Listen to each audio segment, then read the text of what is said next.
inkunzi lemanceba tema Afrika aphumule uyindida uyinqaba ncamalala wale iIECC sekunqumele ligwayilatiki wathi inyoni yabo awuyubabambela kungani wena iECC ubukethe indzaba teAfrika kuphela kube kunemajabhane lamanye lagangako wona abe angabukwa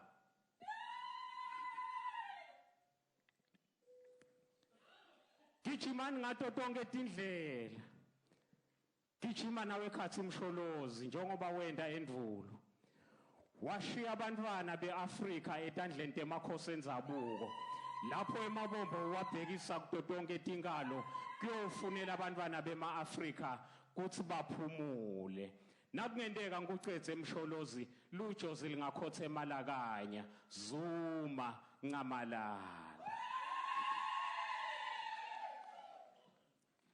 Thank you. May we have order. We may now observe a moment of silence and meditation.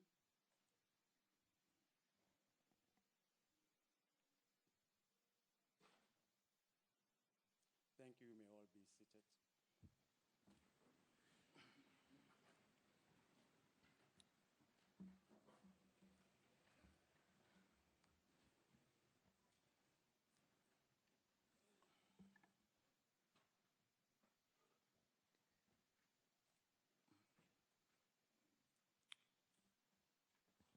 Let me start by announcing that our Deputy Minister, Obed Papela, is recuperating well in hospital after surviving a terrible car accident, and we wish him an early recovery. We may now allow photographers to capture photos for 2 minutes.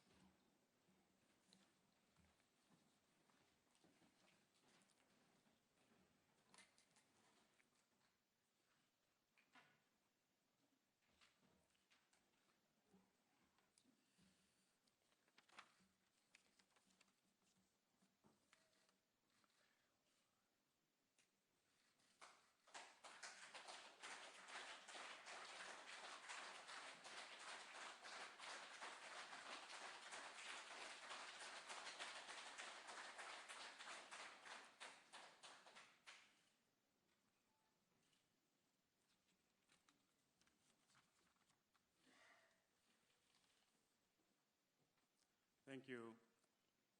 This is the first sitting of the fourth session of the fifth National House of Traditional Leaders, convened in terms of Section 8, subsection 1A of the National House of Traditional Leaders Act of 2009, Act number 22 of 2009, which states that, I quote, "The president or a person designated by him or her must address the National House of Traditional Leaders annually. This sitting is therefore convened for that purpose and only." Distinguished guests, please allow me to convey my warmest greetings to you and to thank you for gracing this glorious occasion. Kindly allow me to welcome the first citizen of our country, Honorable President of the Republic of South Africa, His Excellency Baba Zuma. My President, I wish to welcome you to this August gathering. We are indeed grateful of your presence. And a special welcome to our First Lady, Mebongi Zuma.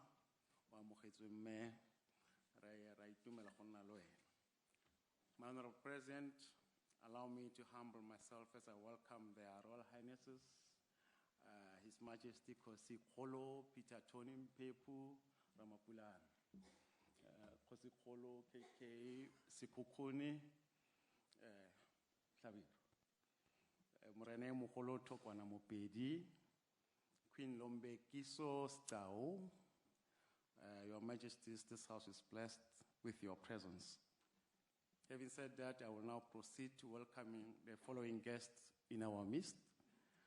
Deputy Speaker of the National Assembly, Honorable Leticia Tsinodi, Acting Deputy Chairperson of the National Council of Provinces, Mayor Dikale, Minister of Cooperative Governance and Traditional Affairs, Honorable Didi van Rooyen, and Deputy Minister for Cooperative Governance and Traditional Affairs, Honorable Andre Snell. We also have in our midst the following Deputy Ministers, Inkosi Patekile Holomisa, Atilizindaho, Ms. Henrietta Bohopane Zulu, Maiso, Chairperson of the Independent Commission for the Remuneration of Public Office Bearers, Judge Musi, and Deputy Chairperson of the National House of Traditional Leaders, also the spokesperson of the House, Inkosi Sipho Mashangu, members of Parliament present, former Chairperson and the founding Chairperson of the National House of Traditional Leaders, Kosi Shuping Mufurutse, Deputy Chairperson of Ntliadi Kosi Botswana, Kosi Malope Wabobedi, Wamukhetsi Jorga Kapula Raitsu, members of portfolio and select committees present, MECs, Inkosi Mangosutu Butelezi Sheikh, all chairpersons of provincial houses of traditional leaders, all deputy chairpersons of provincial houses, members of the National House and their spouses, President of Contralesa and Deputy, Chairperson of the National Cohesion Council, Mr. Cecil Lefrier, heads of representatives of political parties present, representatives from the kinship of the Zulu Nation, Director General of the Department, Dr. Charles Noila, and Director General in the Presidency, Dr. Lubisi, and the Director General of the Department of Cooperative Governance, Mr. Vosima Donsela. We also have in our midst heads of, for representatives of Chapter 9 institutions as follows. The Chairperson of the Commission for the Promotion and Protection of Cultural, Religious, and Linguistic Communities, known as CRL Rights Commission, Mr. Toko Kaluba Mkwanazi. Chairperson of the Municipal Demarcation Board, Ms. Jane Tupana, President of the National Interfaith Council of South Africa, known as NICSA, Bishop Daniel Matewesi, and the Chairperson of the Independent Electoral Commission, Mr. Mashinini, and the Chairperson of Freedom Park, Mr. Mpo Makopo.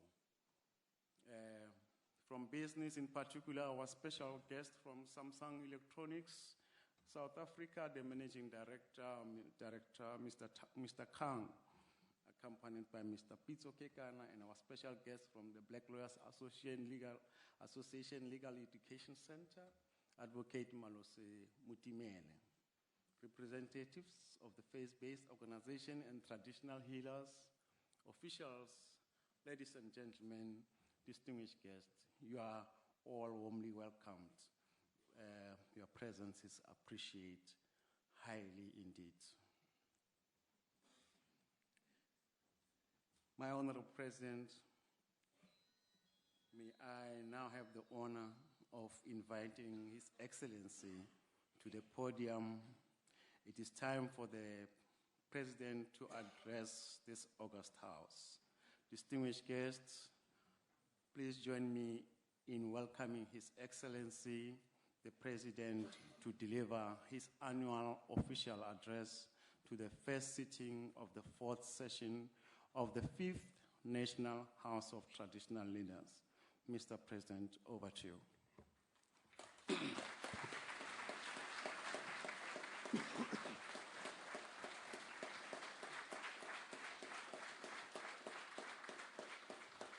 Thank you very much.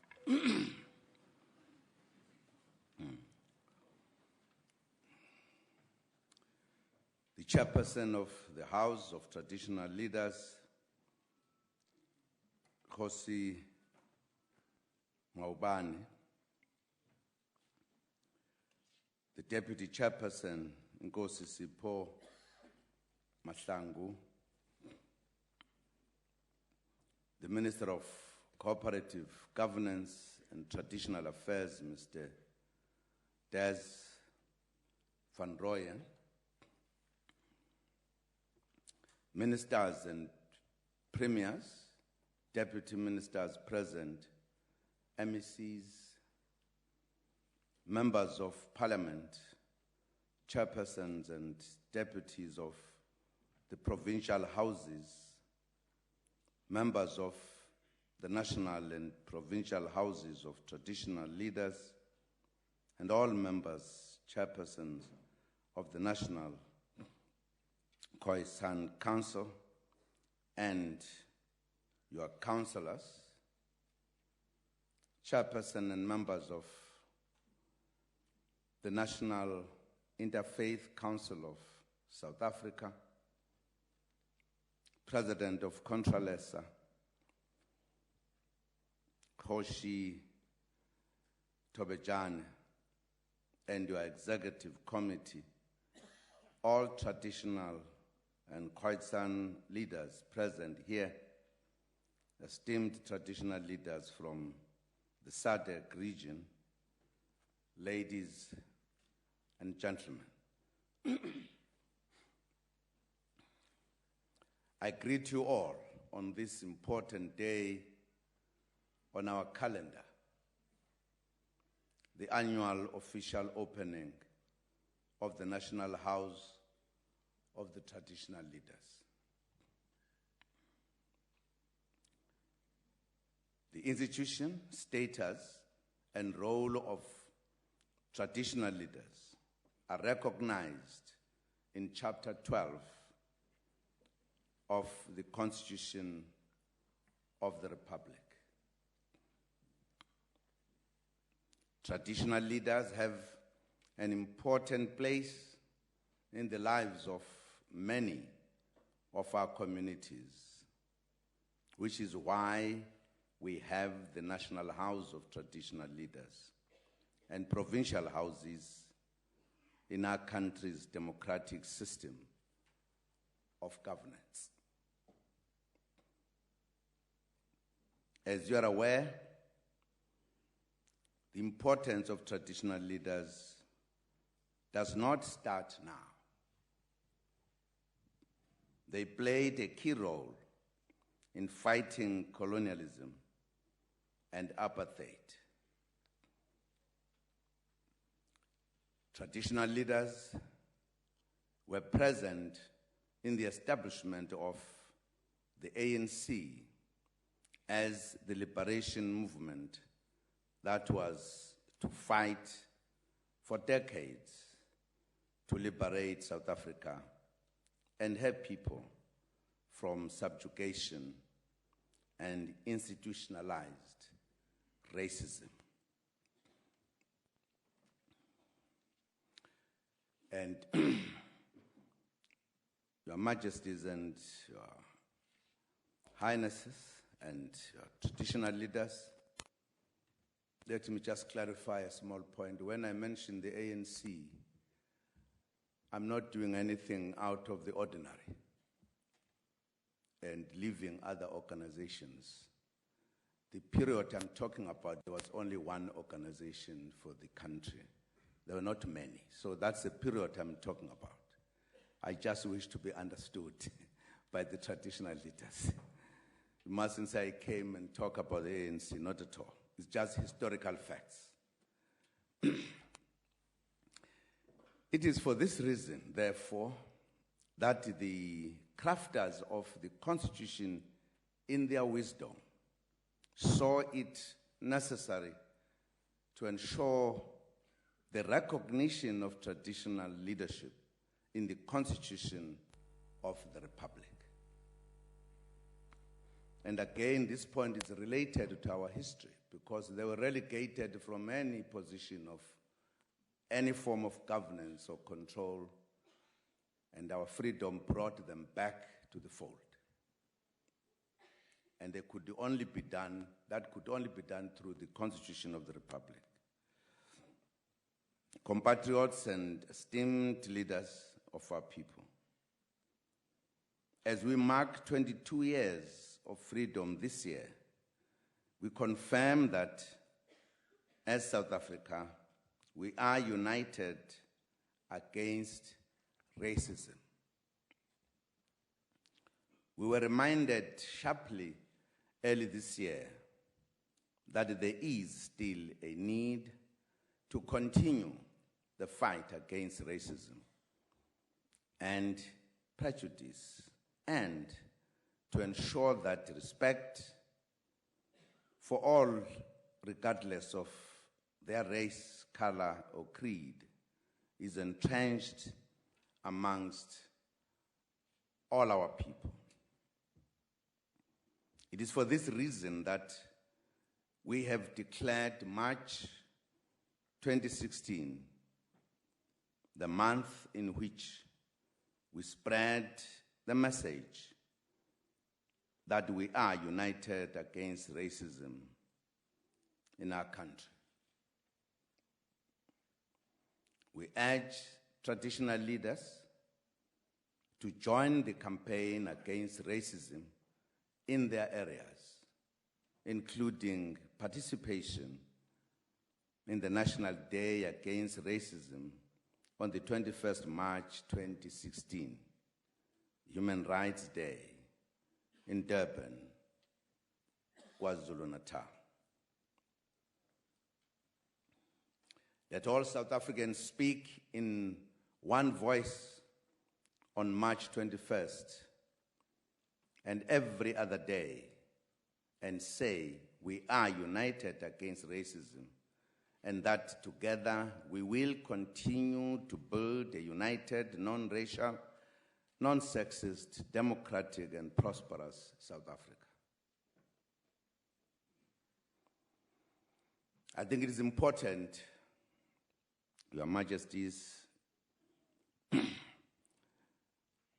Royal Highnesses, and all traditional leaders, that we underline this particular point, because racism is what ravaged our communities in many centuries. When we were being subjugated, and when we are free, we should not allow it to come back. We should therefore fight against it, eradicate it from our country. So it is very important that we all speak and make our voices heard that we are against racism of any type, as it was said in 1912. So it is our duty, all of us, to do so. We should not think it is for other people, nor should we think it is for political parties or politicians who are always quicker to take action. It is for all of us. Esteemed leaders of our people, this official opening takes place a few weeks after the State of the Nation address and just after the budget speech by the Minister of Finance. We noted in both speeches that our economy faces difficulties due to the slow growth in the global economy, as well as some domestic constraints. It is important that we join hands as all sectors to promote inclusive economic growth and job creation, and to improve the business environment despite the negative global economic climate. We have spent the past few weeks working with the business community to support our economic through various measures. This includes changing the way we work as government. It requires that we cut down on wastage and ensure that money is spent on the core business of government. which is delivering services to our people. We will also be working hard as government to remove the obstacles to investment. Our people need jobs, and it is important for us to do everything we can to create the right environment for job creation. I established an interministerial committee on investment promotion, and it will meet for the first time tomorrow. I asked the business community for the first time to send a contribution to the meeting in the form of a submission on what exists in the regulatory environment that makes it difficult for them to do business with ease and help in growing the economy. They have sent me a comprehensive contribution that we'll discuss with ministers tomorrow. In this regard, we are really working together to boost economic growth and job creation. It is not the business of government per se to create jobs. We must create the right environment for business to thrive so that they can create jobs for our people.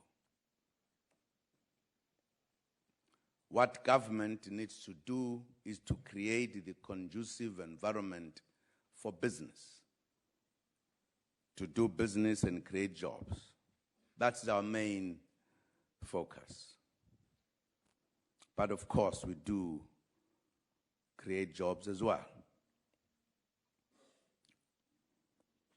On the 15th of March, I will convene the Labour Working Group, with the economy being a key agenda item as well in that meeting. Because we believe that for us to tackle the economic difficult conditions, the key stakeholders ought to talk together. The government, the business, and labor. Because if, as government, we take measures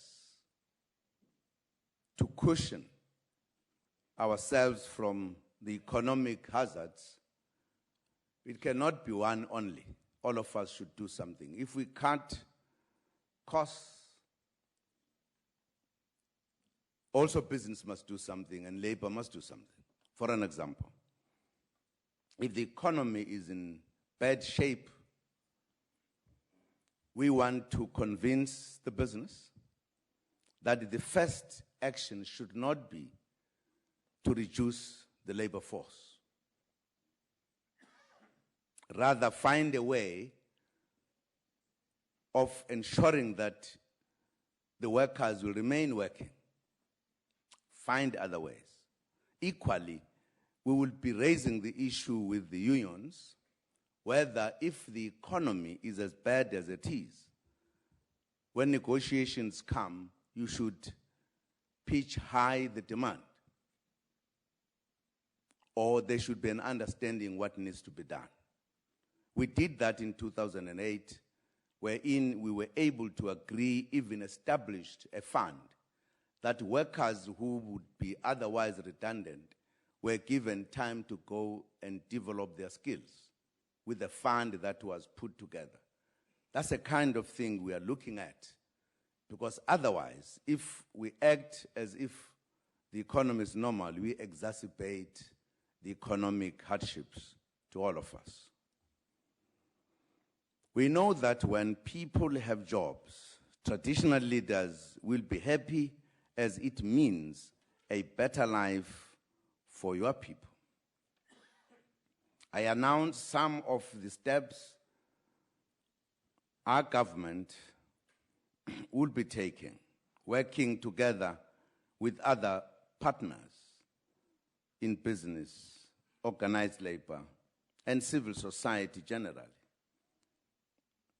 is taking to ignite economic growth and create jobs for millions of people who are unemployed. The National Development Plan remains our strategy for creating a South Africa with high levels of economic growth, employment, and shared prosperity for all. We have developed the medium-term strategic framework, which is a 5-year program for the implementation of the National Development Plan. In addition to the National Development Plan, I announced a 9-point plan for turning around the economy. We have been vigorously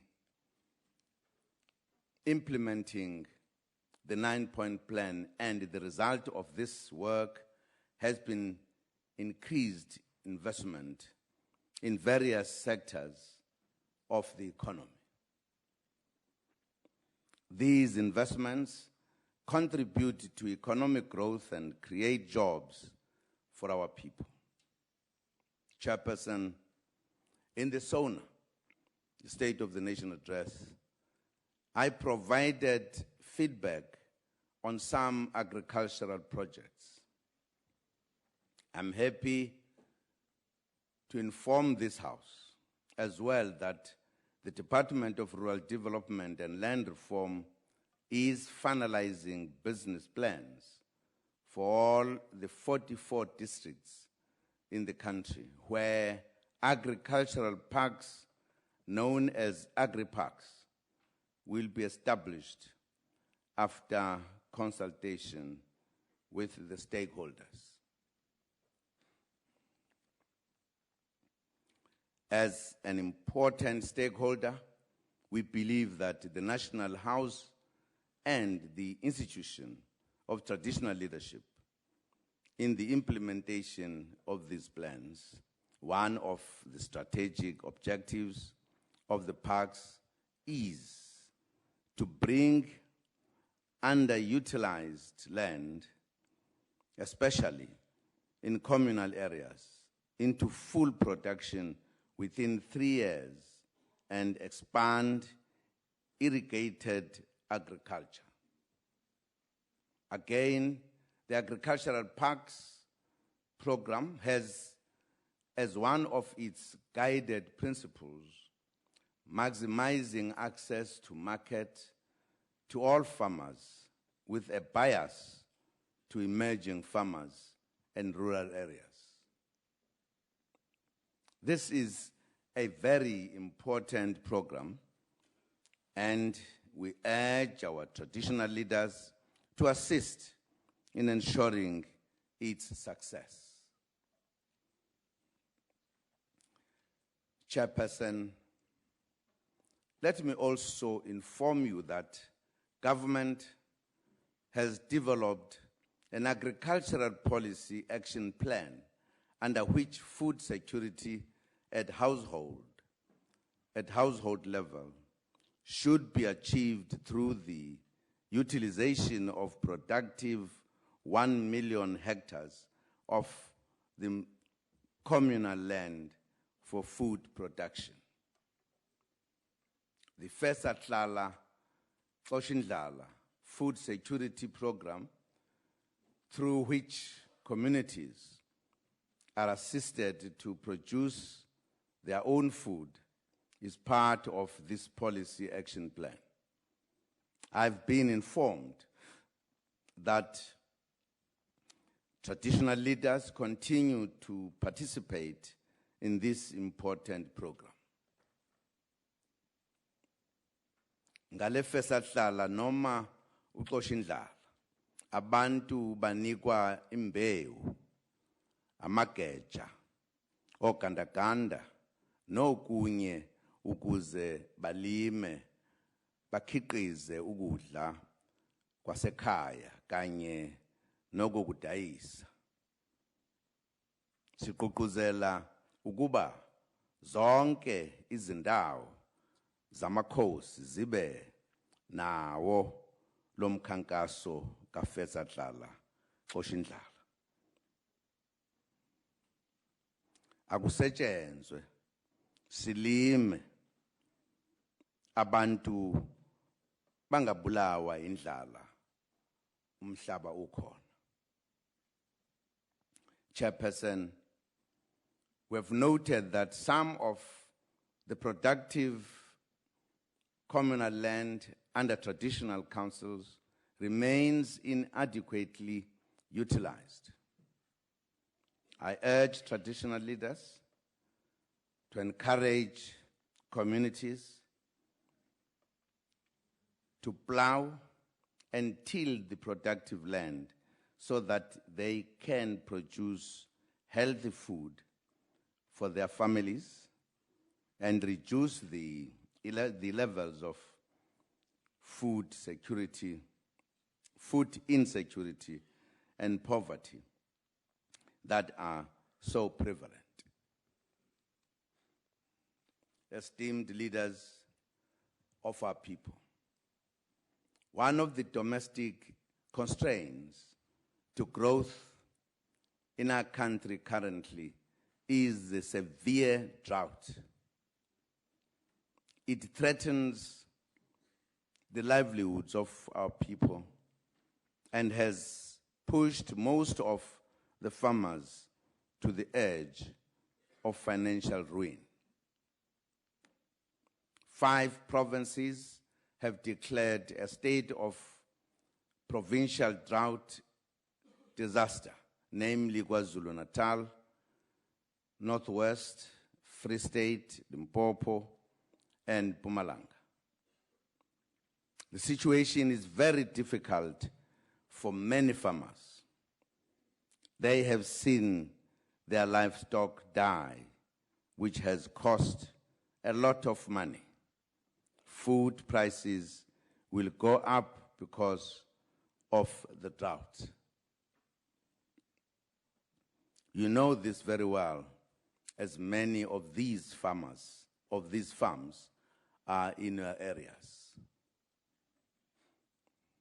Government has created a drought relief package focusing on the following: identification of land for the relocation of livestock, revitalization of feedlots, drilling and equipment of boreholes, auction sales of livestock, fire breaks creation, and provision of feed and water for livestock. A number of government departments are assisting in alleviating the effects of the drought. The primary focus currently is on funding for emergency or immediate needs.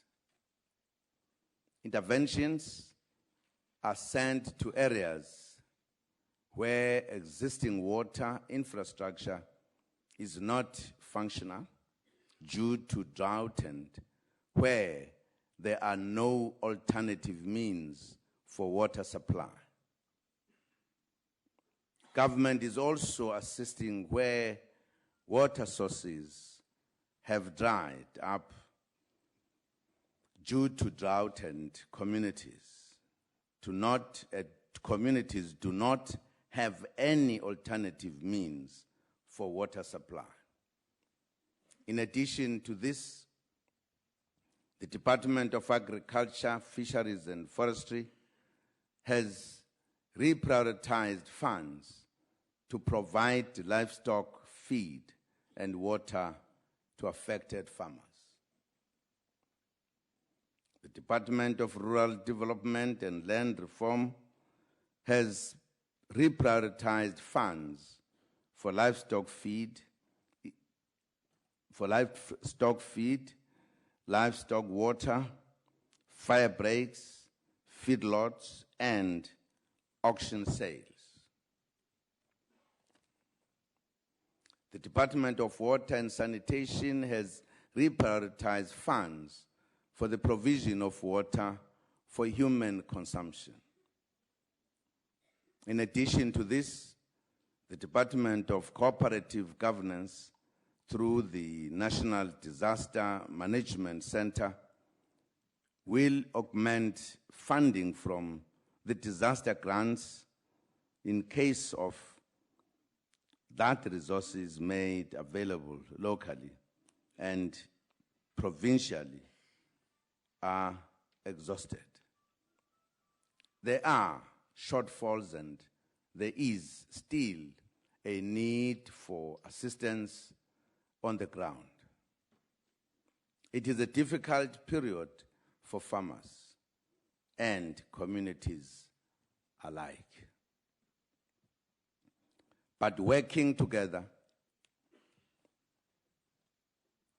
we will overcome this hardship. We always overcome our challenges because we work together as South Africans when faced with difficulties.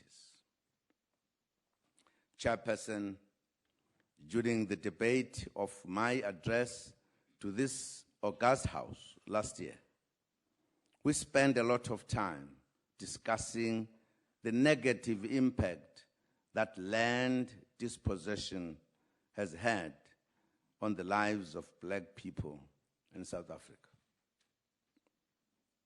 The dispossession of our land is the source of the poverty and inequality which have become the ugly hallmark of our nation and an impediment to a future of shared prosperity. In my address last year, I urged traditional leaders to join their efforts in claiming land on behalf of the communities they lead that was taken away, rather than lodging competing claims. I've been informed that some work in this regard has started, championed by the National House of Traditional Leaders.